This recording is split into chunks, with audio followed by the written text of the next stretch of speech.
Hello and welcome to the big picture. The Greeks have voted conclusively against the economic policies of its creditors in the European Union and has rejected the demand to impose more austerity measures to continue being bailed out of its financial crisis. Greece, which defaulted on its debt payment to the IMF, now stands staring at its worst crisis ever in recent history. The European Union also stands at crossroads and facing a crisis, the worst since its creation in 1992. The question before it is, should it ask Greece to leave the European Union or continue to lend support to it? At the same time, Greece's Prime Minister Alexis Tsipras, who is now in Brussels, is indulging in a risky brinkmanship with the European Union leaders, although he is virtually across the political spectrum back home.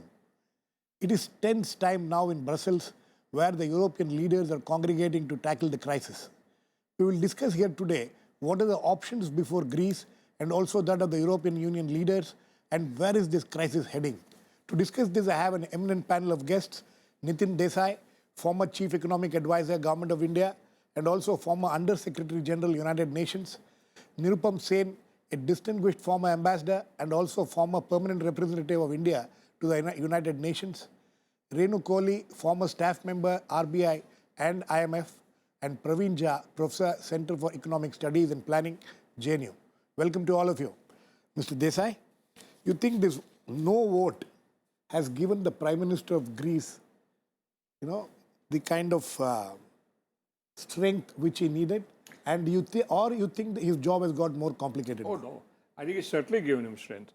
Because essentially, I would say that part of the agenda of the creditors was also to throw out the Tsipras government. Okay. And that they can't do now, because with this decisive no vote, plus what he has succeeded in doing, getting the backing.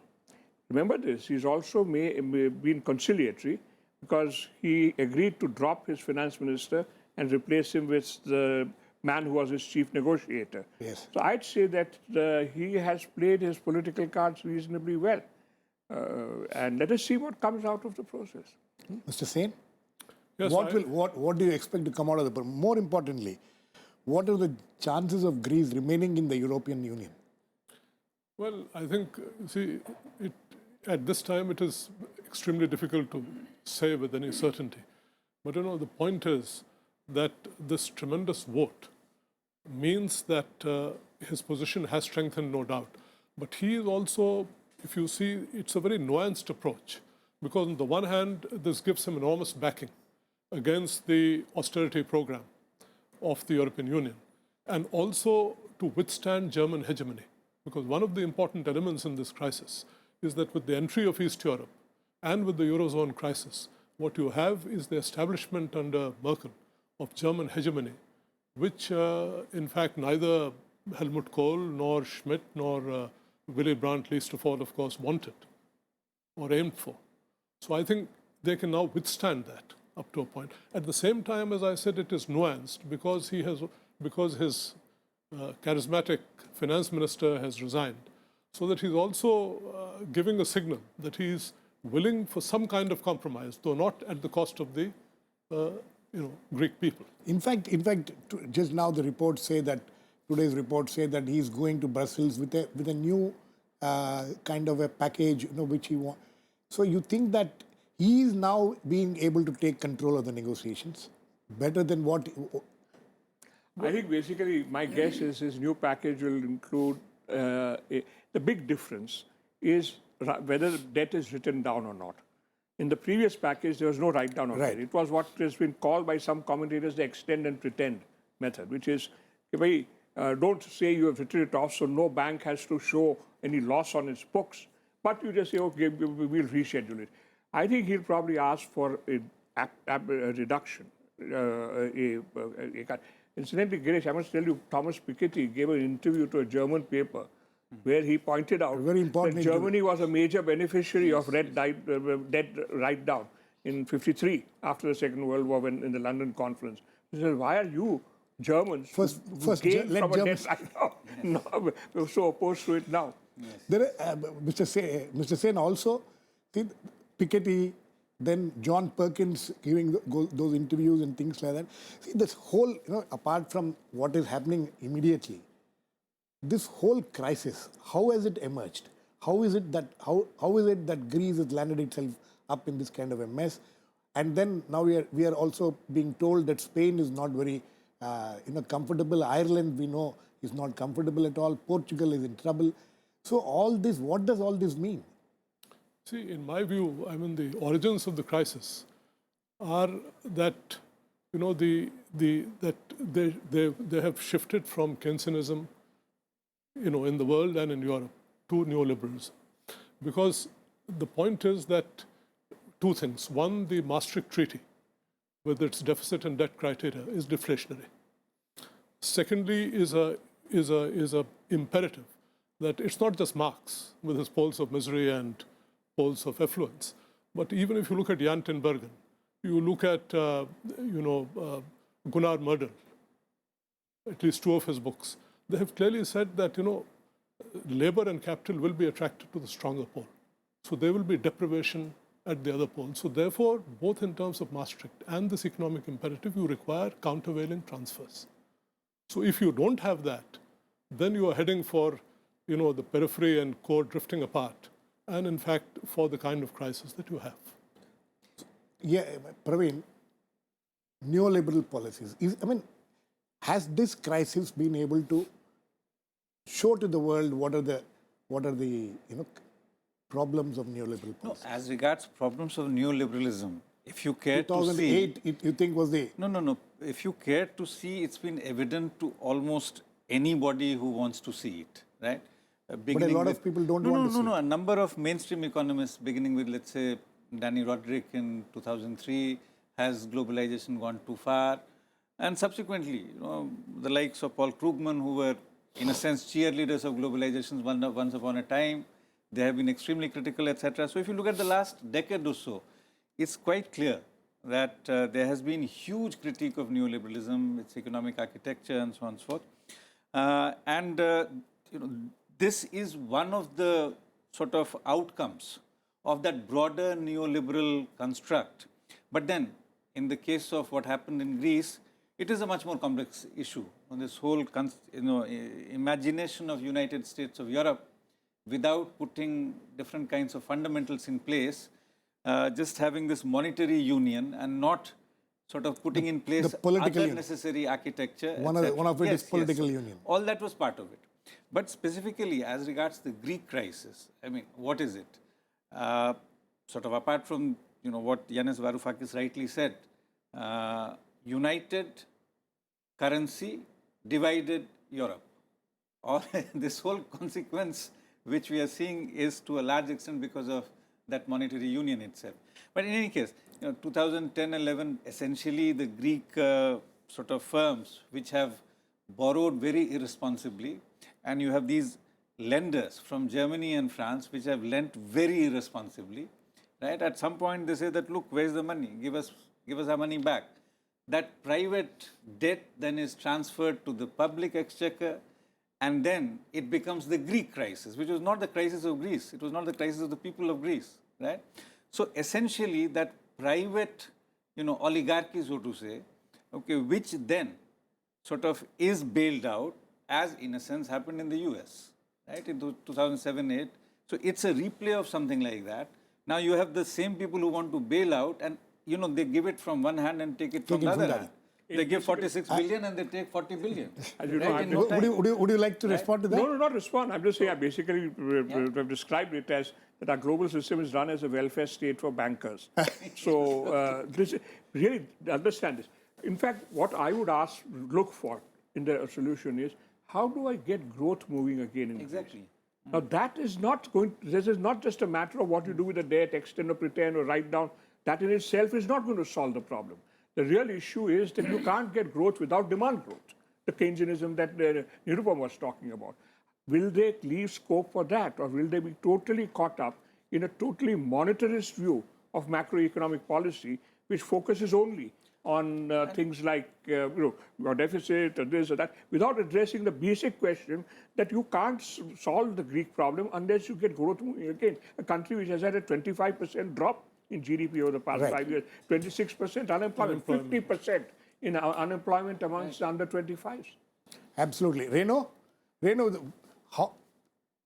why do you see this crisis happening? One second thing is, a lot of you have worked for the IMF, and IMF is now seen as one of the villains, and IMF debt has been, defaulted by the Greece people. All these things, how do you see this crisis having emerged? And do you agree with some of my panelists here that this neoliberal policies needs a relook now? Because this is one of the reasons why Greece has landed itself in this kind of a trouble, and consequently the European Union too.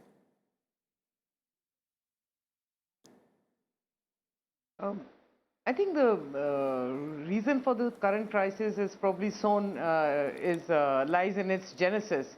To put it in a single sentence, Greece does not have the fiscal institutions which are necessary to bear the weight or the strength of the currency. Now, having said that, the genesis itself was the Growth and Stability Pact, and there were certain preconditions that each country was supposed to meet to gain entry as part of the euro currency area, which Greece did, and at that time. But then thereafter, there were boom times, and it's not as though there haven't been irresponsible profligacy on the part of Greek governments, and it's not as though things were hidden and they erupted. At the same time, the bankers have been irresponsible. In boom times, they've also lended without a care in the world, and in part, the problem largely derives from the fact that interest rates were so low, and that's something that's straight away a positive externality that Greece and many other countries who wouldn't, a spin-off from the strength of the German economy. Now, your part of the question relating to the IMF, you can criticize the IMF on very many grounds.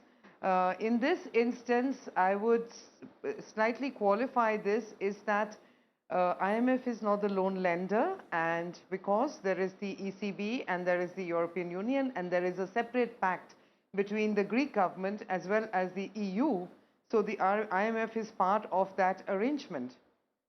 I would agree with Mr. Desai that the critical issue at hand is how to get growth going.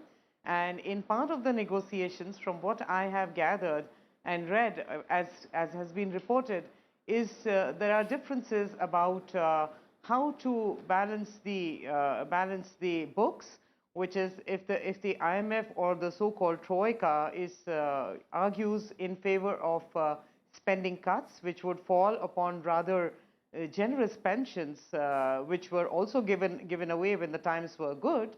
It is about that, whereas the Greek government, or the new government rather, would want it to come off one-time taxes on corporate profits, as well as increased taxation rates on corporate taxes. So these are the differences that lie, and obviously there is a view of which the Greek government is taking of how growth would come, whether it would come because of spending cuts and boosting corporate profits so that they invest, or from the other side of the balance sheet. So therein lies the differences, and obviously, the IMF being a lender would be seen as the villain of the piece. Okay. It is my okay. Okay. No, I just want to say no. Sort of the IMF's own most recent report, June 26. And I'll just quote one sentence from it.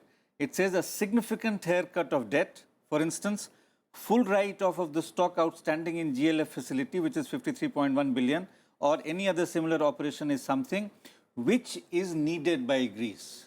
So, in a sense, what IMF is saying is that debt write-off is what must be done. Right? In fact, so which is a very interesting to be position. It's very fair to interesting. IMF, Actually, the IMF director also has been quoted saying that we need to sit and work out some kind of a deal, and whether that deal is going to be a debt write-off. Yes, it said so. It has. As you said, they have said so. said that. In fact, this time the IMF report. 340 billion euros is what what Greece owes to these various agencies. Yeah. Yeah. Now they have they've talked in terms of a smallish debt write-off, but they did, and it's interesting that they put that report out right in the middle of the whole process. Yes. And if you remember, the So what do you think? government welcomed that report. What do you think that means? That I think there is room for compromise now. I'd say if you leave it to the IMF, you will get my sort of guess is that they'll probably ask for a 20-30% write down. No, They're but not going to ask for. sir, the problem now seems to be, according to some reports which are appearing in the media now, it says that 16 of the 18 countries in the European Union doesn't want Greece to remain in the European Union. In that case, can Greece survive being out of the European Union? No, it can't. The two things. Being out of the euro does not mean out of the European Union. Getting out of the European Union is not such a straightforward. They have to have their own currency. They have to have their own currency. Like there are other European Union members who have their own currency, like United Kingdom. Yes. So that's not the issue is not that. That you have to have it's dropping out of the euro. But I saw today the French Prime Minister said very clearly doesn't want them out of the euro. There are two countries apparently who are not, who Italy doesn't and want France. it. One may be France. The other one is being speculated still. Italy. Yes. And you see the problem with the other southern European, think of Europe as a northern part, there are these two central, the large two, France and Italy, and then you have the southerners. And basically the argument is that if we let this go with Greece, then Portugal will say, why didn't you give it to us, etc., etc. Spain will say, Ireland will say. The Spanish Prime Minister, 4 days ago, he said that if Greek exits, many other countries might also want think to of exit. it. Yeah. Yes. So, sir, Mr. Sen, Yeah, well, I would. so what is the problem before the European Union leaders today? See, there is an immediate. What is the crisis they are facing today? Yeah, well, one is there are three problems there, as I see. One is the immediate problem, how to tackle the immediate issue.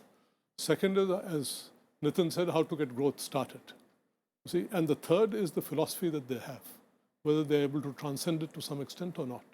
Now, on the third thing, I wouldn't agree that IMF is not to blame. What is this philosophy you're talking about? Which is at present the monetarist philosophy, that you see that they have to balance the books, as was said, otherwise, no go.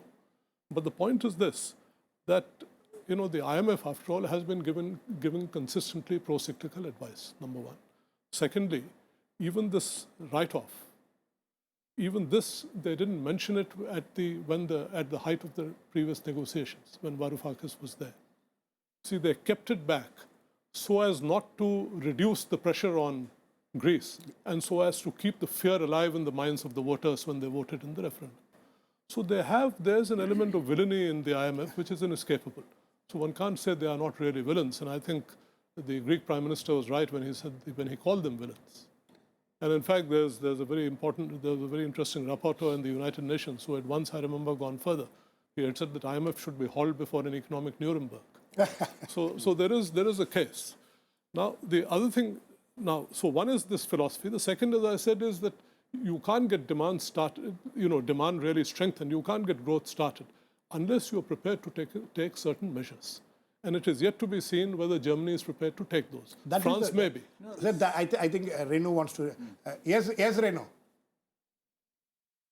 Yeah, I just wanted to point out that rather than a technical or economic, the key problem of Greece remaining Grexit being a reality or not is actually political.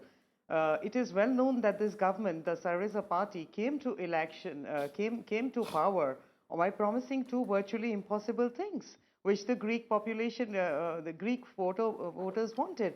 They promised them no austerity, but at the same time continuation in the euro. Now every government in Europe can do that, and it's a huge, as we can see, it's a huge moral hazard problem of creating incentives in the future. Now the second part about how to get growth going, and it's not as though Greece hasn't had bailouts before. There was a bailout in 2010, if I recall correctly, and there was another one in 2012, but growth has not returned. Now the question is that why? The question is why they don't want to hurt sentiments by saying you exit the euro. Why about what? Why the growth has not occurred? Two bailouts 2010, 2012, they're talking this third But bailout it came- also. But at the same time, during those bailouts, please remember that the whole Good history is question. that of tightening Good of question. fiscal. They had a fiscal surplus, not primary surplus. but so in I'd any say case- that basically, you It may isn't- they One may second, not- let him finish. It isn't just that. It isn't just that. Let's listen to them. Okay, Yeah. continue, Renu.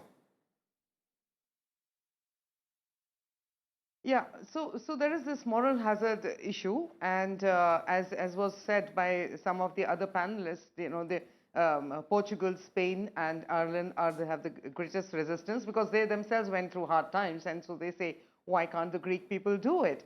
Now the question is, what happens now? I think what happens now is probably my sense is that for the time being, at least, without it being made out as a Grexit or a whatever.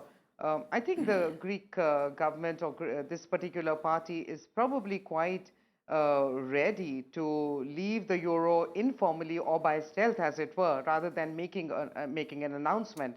So the number one would be in the immediate term, next 24 hours, 48 hours, what would happen? Of course, the main thing immediate task is to get the financial system going and not send everything into freeze and prevent panic and fear from setting in. Yes. So, on its part, there is an issue. There's a question about with the ECB, which is also a political question as to, whether they should continue to extend the emergency lending facilities, and if so, under what rule? Now, that's also a political decision.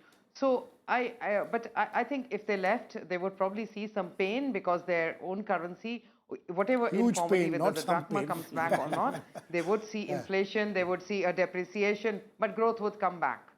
Hopefully, I mean, I hope the Greeks are listening to you, and they will be very happy to see the kind of optimism which you have. But Mr.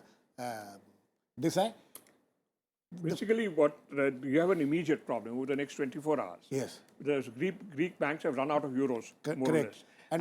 But there is a talk of an emergency. Yes, but they have not agreed as yet. Yes. So there is a short term. Now, suppose they withdraw. Then basically the Greek government has to come out with its own sort of new drachma or something, a currency. The stabilization of that will take its own time. The real problem they will have is that because their ability to borrow abroad They will can be have zero. an emergency, any kind of liquidity instrument. Yeah. That's right. Yeah, but their capacity, because this is not a country which can live without imports. It's a service-based economy. Correct. And they are And a heavily tourist-based economy. And a tourist-based economy. Yes, but government services, tourism, etc., and they are heavily dependent on imports for their energy. To take just an obvious example, but there are many others. How will they manage that? Is one of the challenges that they will face. My guess, at the same time, remember this: they are not going to be out of the EU. Now, But that is the question. can the EU afford to have? That is the question. Mr. Sen, can the EU afford to have Greece out of the European Union? No, at present, no. No, Praveen? no, I don't think EU wants Greece out of Out of EU. the, I don't think they I do. don't think there is So any these such are all suggestion. arm twisting Yes, tactics. yes, and completely. These are See, tactical measures. I think there were two sort of very powerful messages that the bosses wanted to give to Greece. One, this left-wing government is something which is kind of an anathema. Your agenda is an anathema and so on. But as was talked about, this whole question of reviving growth, that cannot happen unless you do away with austerity. Right? I think that is the first thing which everybody must agree on, number one. Number two, who was That's not bailed going to out? be easy for them to No, agree no, upon. sure. But on the other hand, unless you do that, I mean, I think Krugman put it very well that the simple arithmetic, tells you that unless you have going back on austerity, there is no way that you can have growth, right? And unless you have growth, whatever little you want from Greece in terms of payback, etc., that cannot happen, right? And also, who was bailed out? It was not Greece that was bailed out. It was basically a financial oligarchy which was bailed out. And it was, And now it is and essentially, you had, as I said, if you talk of irresponsible borrowers, you have to talk of irresponsible lenders, Lenders as well, also. right? Absolutely. So that troika, was the irresponsible whatever? No, I think Renu has agreed to that there's been a certain amount of irresponsibility on both parts. Mr. Sen, Yeah, I think now that we are, what I want to see is this experience of what has happened in Greece and this crisis which is going to go on for some more time, I'm sure. Is this some kind of a starting point of the disintegration of the European Union itself? No, I think that would be premature. That would to be say that. That would be premature because you see, the point is this: that firstly, even on the euro, I mean, Cyprus is in a very different situation. But nevertheless, let's remember that they defaulted on the IMF loan and still remained in the euro. So Greece can default in a bigger way and still remain in the European Union. So I don't think one can still speak as yet of the disintegration of the European Union, but the tendencies are there. And therefore, there are only two options if you look at it logically, at a very, very macro level, which is that either you go for a political union, which is not possible today, as of now, or even in the near future, or else you change your monetarist philosophy, that you change this austerity, obsession, and go for an economic policy. Because, there are four interlinked crises. Let's not forget, there's a banking crisis, there is an underinvestment crisis, there is a social crisis, there's an employment crisis. So unless there is a will in the European Union to help the Greeks to tackle this, the Greeks will go elsewhere outside the European Union also, but within the European Union. Otherwise, you cannot really get growth started. And I agree entirely with what Mr. Jha said, Dr. Jha said about the bailout being only for the financial oligarchy with the banks, point that Nitin had made earlier. Because ultimately, I'm reminded of Bertolt Brecht. He said that next to the robbing of a bank, the most profitable is the founding of a bank. Founding of a bank. So that is the situation. Mr. Desai, any lessons from this for India? No. Is there any parallel to what is happening in Greece to what happened in 1991 in India? No, I don't think India's problem at that stage was a debt burden. There's a big difference between a situation where your flows are not totally unbalanced, as was the case in India. And in that sense, the situation is quite different. India did not run into difficulties in 91 because of a debt burden. It ran into difficulties in 91 Foreign exchange. because of the fact that it had not built up its export base sufficiently to cope with the very sharp increases which were taking place towards the end of the 80s. But there are other reasons for this. It's totally different. We do not have a high debt burden as a country. We have debt problems, but at the corporate level. In total, our debt is 60%. That's what he's talking about. If it's the corporate debt in this country is growing quite substantially. But even then, our debt in relation to our GDP is about 60%. In Greece, it was 180%. And there's a world of a difference between 60. No, I don't think anybody thinks of India as being an over-indebted country. No debt service ratio is beyond any acceptable limits or any such thing. There are individual corporations which may have overborrowed and have over-leveraged. It's not even as if the corporate sector as a whole is over-leveraged. There are individual corporations which are over-leveraged, but that's a totally different story. Okay. But may I say that one sentence, there is a lesson for us though, not on this side, but in a quite a different way, on the macro philosophy. There's a lesson because one is that this whole question of, this emphasis on labor sector reforms, flexible labor markets, this is a total failure. I mean, Germany has had high wages and done extremely well in exports decade after decade. And in Greece, they are preventing, the growth of an effective demand by insisting on the same old shibboleths. Okay. In terms of the larger very quickly. Yeah, in terms of larger economic philosophy, yes, there are commonalities and common messages. But obviously, the basic conditions are very different in India. Okay. Okay, I think on that note, we need to end. We're completely running out of time. But it has been a fascinating debate, and Greece is going to be in the news for quite some time, and we'll hopefully look at it again after some time as to what has happened. But today in Brussels, what will happen will be very, very interesting to watch. Thanks to all my guests. Please keep watching. We'll come back with another issue in the big picture, same time tomorrow.